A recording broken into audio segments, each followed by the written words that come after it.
Olá, povo de Deus, terça-feira, 15 de novembro de 2022, 33ª semana do Tempo Comum. A nossa reflexão de hoje é a partir de Apocalipse 3, de 1 a 6, 14 a 22 e Lucas 19, de 1 a 10. Eu, João, ouvi o Senhor que me dizia: escreve ao anjo da igreja que está em Sardes. Assim fala aquele que tem os 7 Espíritos de Deus e as 7 estrelas. Conheço a tua conduta. Tens fama de estar vivo, mas estás morto. Acorda, reaviva o que te resta e que estava para se apagar. Pois não acho suficiente aos olhos do meu Deus aquilo que estás fazendo. Lembra-te daquilo que tens aprendido e ouvido. Observa-o. Converte-te. Se não estiveres vigilante, eu virei como um ladrão, sem que tu saibas em que hora te vou surpreender. Todavia, aí em Sardes existem algumas pessoas que não sujaram a roupa. Estas vão andar comigo vestidas de branco, pois merecem isso. O vencedor vestirá a roupa branca, e não apagarei o seu nome do livro da vida, mas o apresentarei diante de meu Pai e de seus anjos. Quem tem ouvidos, ouça o que o Espírito diz às igrejas. Escreve ao anjo da igreja que está em Laodiceia.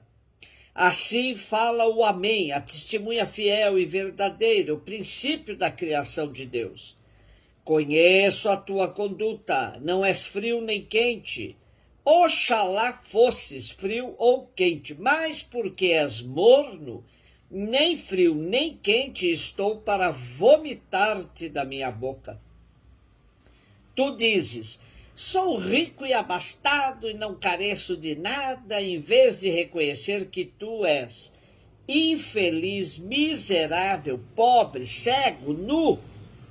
Dou-te um conselho: compra de mim ouro purificado no fogo para ficares rico, e vestes brancas para vestires e não aparecer a tua nudez vergonhosa.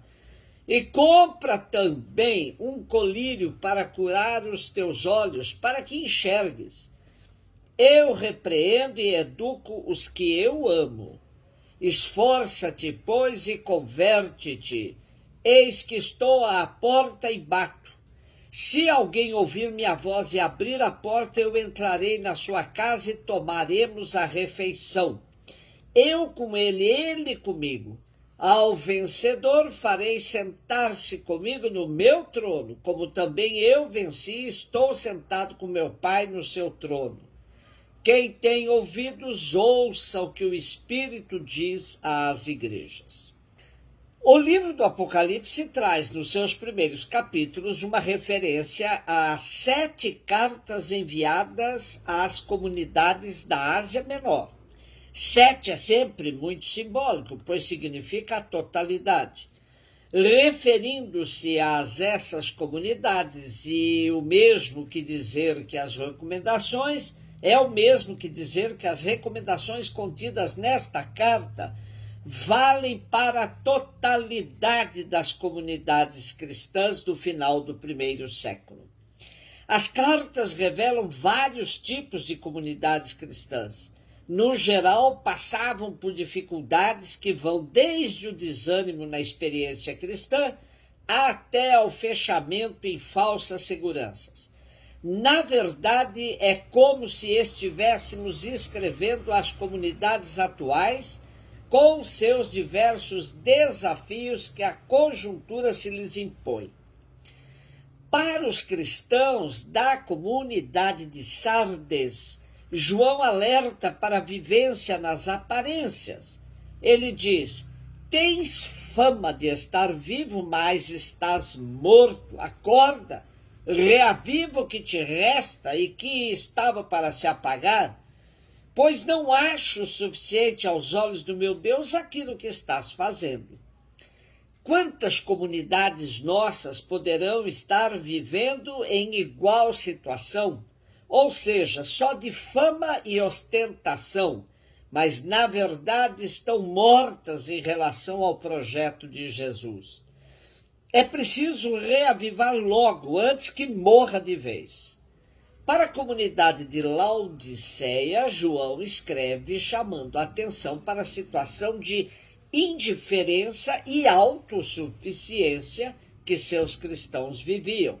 Diz João: conheço tua conduta, nem és frio nem quente, oxalá fosses frio ou quente, mas porque és morno, nem frio nem quente, estou para vomitar-te de minha boca.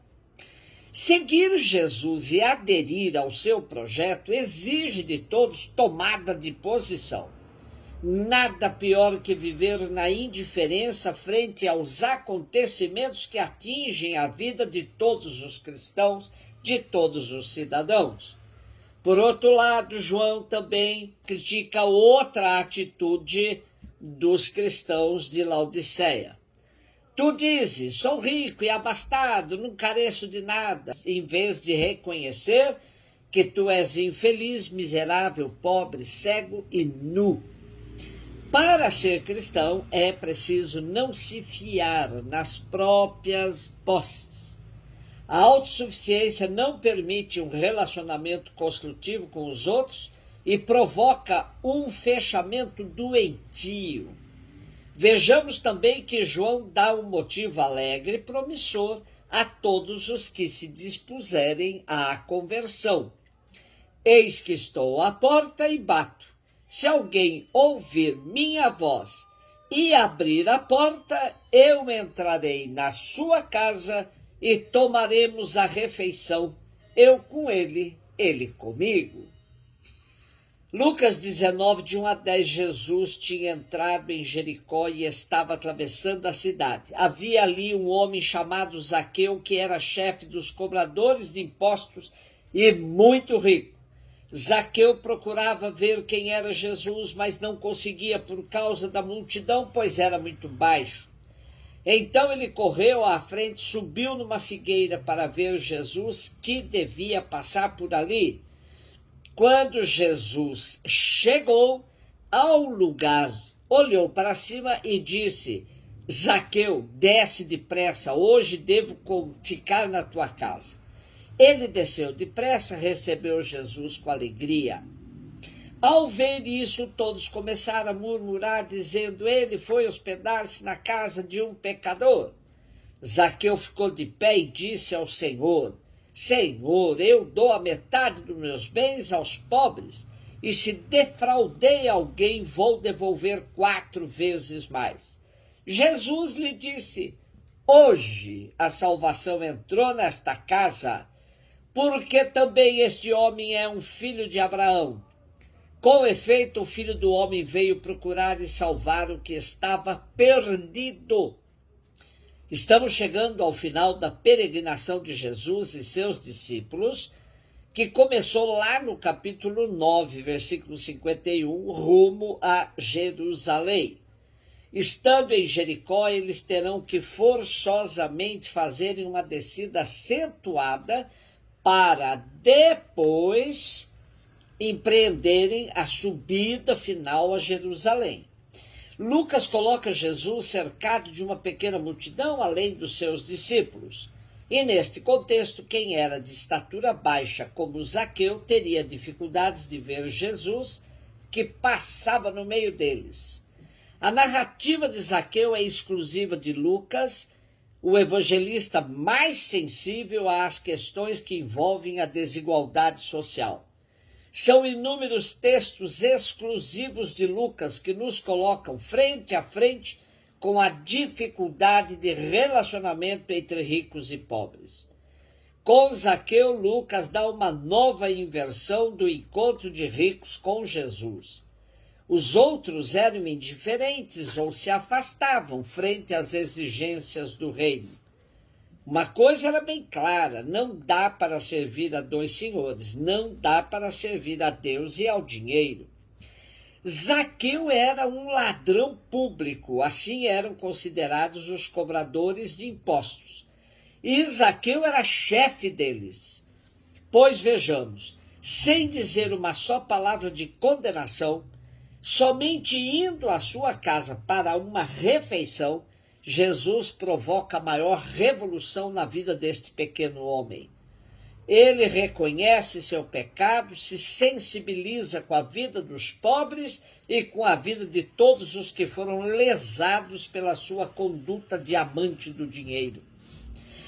Desta forma, Zaqueu mereceu de Jesus uma consideração que muita gente gostaria de ter. Hoje a salvação entrou nesta casa.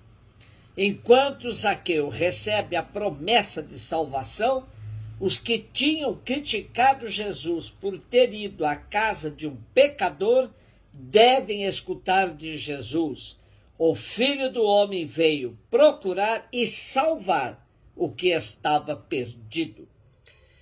Eu tomo a devida licença hoje para pedir a todos os que me ouvem, a todas também que me ouvem, que rezem por mim, pois hoje, 15 de novembro, celebro, com a graça de Deus, 42 anos de vida presbiteral como padre. Um beijo no seu coração.